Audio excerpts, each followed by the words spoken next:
آج سے 10 سال پہلے کی بات ہے۔ میں اپنی تعلیم مکمل کر کے نوکری کی تلاش میں تھا۔ میرا شوق دنیا سے ہی نرالا تھا۔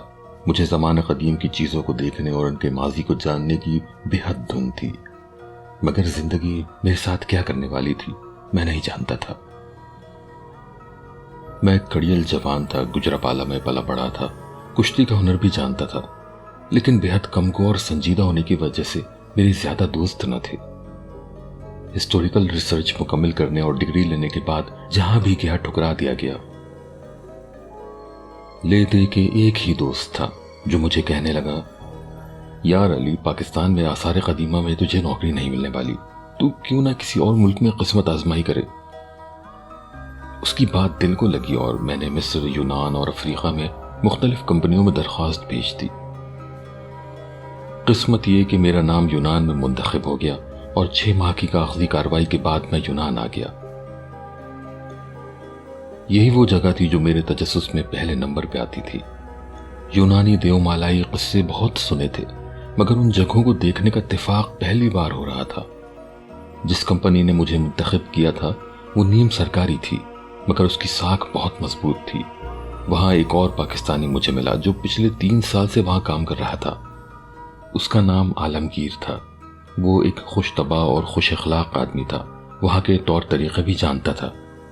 اس سے مل کر دل کو ایک اطمینان ہوا کہ کوئی ہم زبان بھی یہاں موجود ہے۔ جلد ہی ہم گل مل گئے۔ میرے ذمہ پرانی فائلوں کو سالوں کے حساب سے ترتیب لگانا تھا۔ 1-2 ماہ چپ چاپ گزر گئے، لیکن تقدیر مجھے کسی اور ہی وجہ سے وہاں لائی تھی۔ میں عالمگیر کے ساتھ ہی اس کے اپارٹمنٹ میں رہنے لگا، جس کا آدھا کرایہ میں ادا کرنے لگا تھا۔ پہلے ماہ تو اس نے مجھے مہمان کہہ کر کرایہ ہی نہیں لیا تھا۔ خیر، ایک روز رات کے کھانے کے بعد ہم چہل قدمی کرنے باہر نکل گئے۔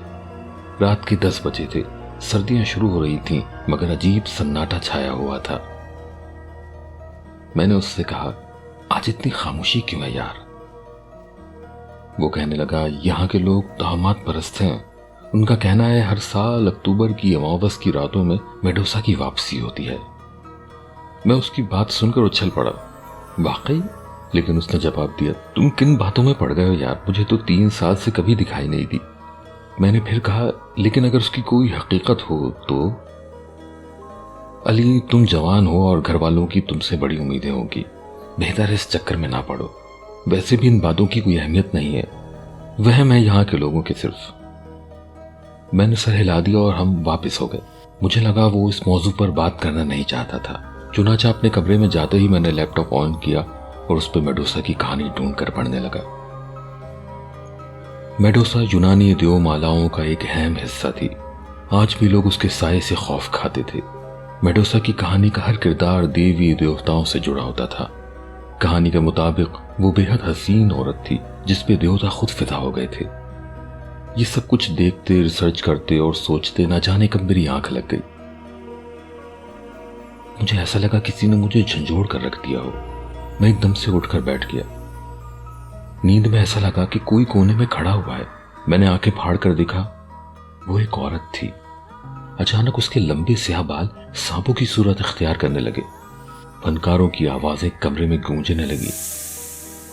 میرا جسم تو ٹھنڈا پڑنے لگا تھا۔ کیا اماوس کی راتوں میں واقعی میڈوسا آ جاتی ہے اور کسی نہ کسی جوان کو لے جاتی ہے؟ دہشت سے میرے رونگٹے کھڑے ہو گئے تھے۔ میرے حلق سے چیخ نکل گئی اور اس کے ساتھ ہی آنکھ کھل گئی۔ صبح کا اجالا پھیلا ہوا تھا اور میں سرد موسم میں بھی پسینے میں شرابور ہو رہا تھا۔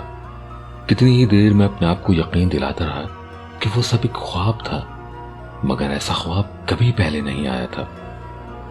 وہ تو خیر گزری کہ عالمگیر ناشتہ لینے قریبی اسٹور پہ گیا ہوا تھا، ورنہ میرے چلانے سے شاید پریشان ہو جاتا اور مذاق الگ بنتا۔ اس دن میں نے پرانی فائلوں میں میڈوسا کی فائل ڈھونڈنے کی بہت کوشش کی، مگر مجھے کوئی کامیابی نہ ہوئی۔ اسٹور کا انچارج ایک ادھیڑ عمر شخص تھا جو انگریزی زبان بھی جانتا تھا۔ اس سے یہ معلوم ہوا کہ کچھ اہم فائلیں اوپری کمرے میں بھی محفوظ کی گئی ہیں۔ میں اس سے چابیاں لے کے اوپری کمرے میں چلا گیا۔ تالا کھول کر جیسے ہی کمرے میں داخل ہوا تو حیرت اور خوف کا ایک جھٹکا لگا۔ قد آدم سیاہ منقش الماریاں کمرے کے چاروں طرف لگائی گئی تھیں۔ کمرے کے چاروں کونوں میں عجیب الخلقت سیاہ رنگ کے بت کھڑے تھے۔ میں حیرت کے عالم میں ان یونانی مجسموں کو دیکھ رہا تھا۔ ان میں کچھ تو بات تھی کہ اچانک ایک کھٹکا ہوا اور میں اچھل پڑا۔ کھٹکا الماری کے اندر سے ہوا تھا۔ اس سے پہلے کہ میں الماری کے قریب پہنچتا مجھے عالمگیر کی آواز سنائی دی۔ علی تم وہاں پر کیا کر رہے ہو؟ وہ آگے بڑھا اور میرا بازو پکڑ کر مجھے کھینچتے ہوئے نیچے لے جانے لگا۔ ساتھ ہی اس نے دروازے کو بھی بند کر دیا۔ چابی تو میرے ہاتھ میں تھی اور نہ جانے کیوں میں نے اسے چھپا لیا۔ میرا تجسس تھا کہ عالمگیر آخر مجھے کیوں روک رہا ہے۔ وہ مجھے وہاں سے آفس کے کیفیٹیریا میں لے گیا۔ کیا بات ہے عالمگیر، آخر تم عجیب سا بہیو کیوں کر رہے ہو؟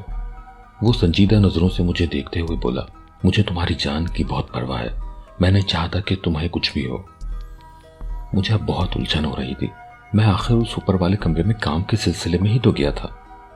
عالمگیر پہیلیاں نہ بجھاؤ، مجھے صاف صاف بتاؤ کہ کیا بات ہے۔ علی تم میری بات کو غور سے سنو۔ تمہارے آنے سے 1 سال پہلے تک یہاں ایک نوجوان تمہاری سیٹ پہ کام کر رہا تھا، اس کا نام ابراہیم تھا۔ ایک دن وہ اس کمرے میں چلا گیا، وہاں کی الماریوں سے کوئی فائل دیکھنا چاہتا تھا، لیکن معلوم نہیں وہاں کیا ہوا، وہ اس دن کے بعد سے نہ کسی سے بولا نہ اس نے کچھ کھایا پیا۔ اسی حالت میں 7ویں دن اس کی موت واقع ہو گئی۔ تب سے اب تک وہاں کوئی داخل نہیں ہوا ہے۔ آج تم کو دیکھ کر مجھے اس کا چہرہ یاد آ گیا، میں نہیں چاہتا کہ تمہیں کچھ بھی ہو۔ باقی سارا دن آفس میں کام میں گزر گیا۔ رات کو جب گھر واپس آئے تو کپڑے بدلتے ہوئے اچانک اس چابی کا خیال آیا۔ میں نے چابی نکال لی اور دیر تک اس کمرے کے بارے میں سوچتا رہا۔ نہ جانے کون سی چیز مجھے اس کمرے میں جانے کے لیے مجبور کر رہی تھی۔ عالمگیر کے روکنے کے باوجود اب میں موقع کی تلاش میں تھا، جو قدرت نے 1 ہفتے کے بعد فراہم کر دیا۔ ہوا یوں کہ عالمگیر کو کمپنی کسی کھدائی کے کام کا جائزہ لینے کے لیے بھیج رہی تھی اور وہ ایتھنز کے لیے روانہ ہو گیا۔ ہم نے بھائیوں کی طرح ایک دوسرے کو الوداع کیا۔ وہ وعدہ لے کر گیا کہ میں اس کمرے میں قدم بھی نہیں رکھوں گا، اور میں اس بات کے لیے راضی نہیں تھا، مگر اس کا دل رکھنے کے لیے ہاں کہہ دی۔ اس رات میں تانے بانے بنتا نہ جانے کب سو گیا۔ اچانک رات میں کسی پہر میری آنکھ کھلی۔ شاید کوئی کھڑکی کا پٹ کھلا رہ گیا تھا، یا پھر شاید یہ کسی کے کھٹکھٹانے کی آواز تھی۔ کون ہو سکتا ہے اس وقت؟ یہ سوچتے ہوئے اٹھ کر بیٹھ گیا۔ اس لمحے ذہن میں دھماکہ بھی ہوا۔ ہمارا اپارٹمنٹ 3ری منزل پہ تھا، اس بلندی پہ کھڑکی پہ باہر سے کون کھٹکھٹا سکتا ہے؟ میرا دل دہل گیا اور مجھے اس دن کا خواب یاد آ گیا۔ نہ جانے پردے کے پیچھے کیا تھا، ایک ہیولا سا محسوس ہو رہا تھا۔ میں کلمہ پاک کا ورد کرتے ہوئے اٹھ کر پردے کو ہٹانے گیا، لیکن وہاں کچھ بھی موجود نہیں تھا۔ میری چھٹی حس کہہ رہی تھی کہ کچھ تو عجیب ہے یہاں کمرے میں۔ رات بھی بہت تاریک تھی، ایک عجیب سا سکوت طاری تھا۔ جب مجھے کھڑکی اور پردے کے پاس کچھ بھی محسوس نہ ہوا تو میں واپس پلٹا، مگر اپنی جگہ منجمد ہو کر رہ گیا۔ کمرے کے وسط میں وہی عورت کھڑی تھی۔ کمرے میں مکمل اندھیرا تھا، لیمپ کی ہلکی سی روشنی تھی۔ سانپوں کی پھنکار سنائی دینے لگی۔ وہ عورت جس کا چہرہ اندھیرے میں ڈوبا ہوا تھا، اس کے بال سانپوں کی طرح لہرانے لگے۔ اس کے چہرے پہ صرف آنکھیں تھیں، اور سانپوں کے اس وجود کے ساتھ اس کی آنکھیں اندھیرے میں سونے کی طرح چمک رہی تھیں۔ میں سکتے کی حالت میں اس کو دیکھتا رہا، اور اس کے بعد کیا ہوا مجھے کچھ یاد نہیں، کیونکہ شاید میں وہیں کھڑے کھڑے بے ہوش ہو گیا تھا۔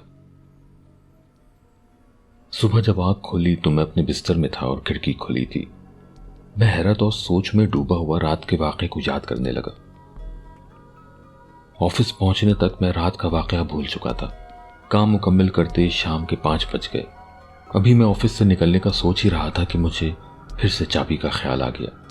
میں نے پینٹ کی جیب سے چابی نکالی اور اوپری کمرے کی طرف آ گیا۔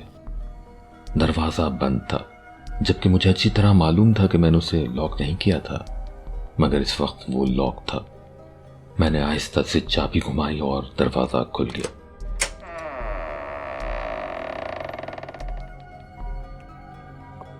آج اس کمرے میں جاتے ہوئے ایک عجیب سی بے چینی تھی۔ اندر ہلکی ہلکی روشنی پھیلی ہوئی تھی۔ الماریوں اور مجسموں نے ایک پراسرار کیفیت پیدا کر دی تھی۔ میں اللہ کا نام لے کر کمرے میں داخل ہو گیا۔ کمرے میں داخل ہوتے ہی مجھے ایک بھاری پن کا احساس ہونے لگا۔ میں بغیر کچھ سوچے سیدھا اسی الماری کی طرف بڑھا۔ اس پر کچھ عجیب نقش و نگار بنے ہوئے تھے۔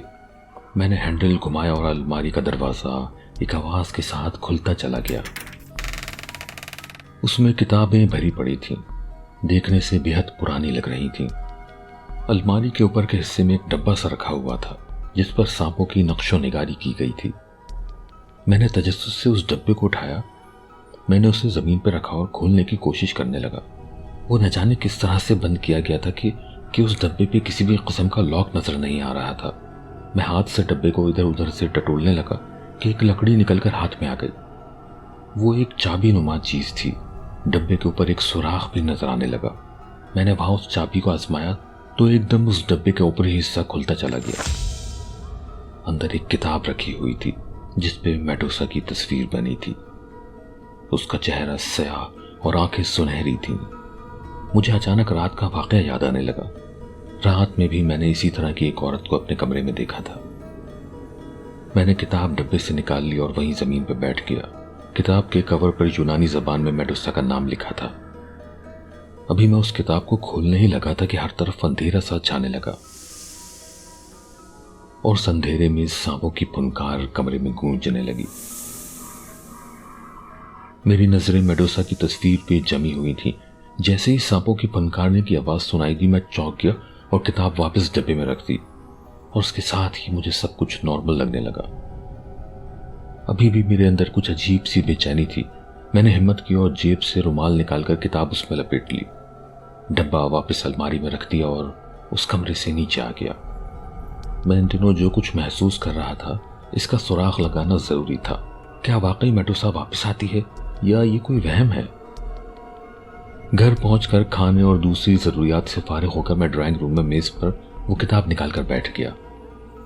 میں نے آنکھیں بند کر کے لیپ ٹاپ کے بیگ سے وہ کتاب نکالی اور اس کے کور کو دیکھے بنا کتاب کا پہلا پیج کھول دیا۔ وہ کتاب یونانی زبان میں لکھی گئی تھی۔ اس کا ترجمہ کرنے میں مجھے کافی وقت لگ رہا تھا۔ اتنا معلوم ہوتا تھا کہ میڈوسا کو ایتھنس نامی دیوتا نے سزا کے طور پر سانپ کی صورت اور بال دیے تھے، کیونکہ وہ سمندر کے دیوتا سے محبت کر بیٹھی تھی۔ کہانی کا پس منظر تو میں بھی جانتا تھا، مگر یہ سب قدیم یونانی دیو مالاؤں سے زیادہ کچھ بھی نہیں تھا۔ کتاب کا آخری حصہ مکمل نہ تھا، کچھ صفحات کو پھاڑا گیا تھا۔ میں نے باریک بینی سے جائزہ لیا مگر کوئی سراغ ہاتھ نہ آیا۔ اب میں نے سوچنا شروع کیا۔ اسی شہر ڈیلفی میں ایک میوزیم تھا جو آرکیولوجی اور قدامت کے لیے مشہور تھا۔ اگلے دن میں نے وہاں جانے کا فیصلہ کر لیا اور بستر پہ آ کر لیٹ گیا۔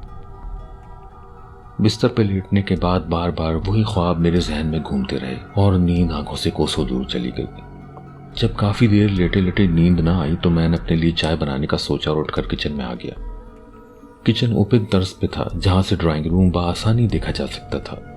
کتاب وہیں میز پہ موجود تھی، رومال میں بندھی ہوئی۔ چائے بنانے کے بعد میں وہیں صوفے پہ بیٹھ گیا۔ چائے پیتے پیتے اور موبائل دیکھتے دیکھتے نہ جانے کب صوفے پہ ہی میری آنکھ لگ گئی۔ صبح کسی چیز کے گرنے کی آواز سے میں جاگا۔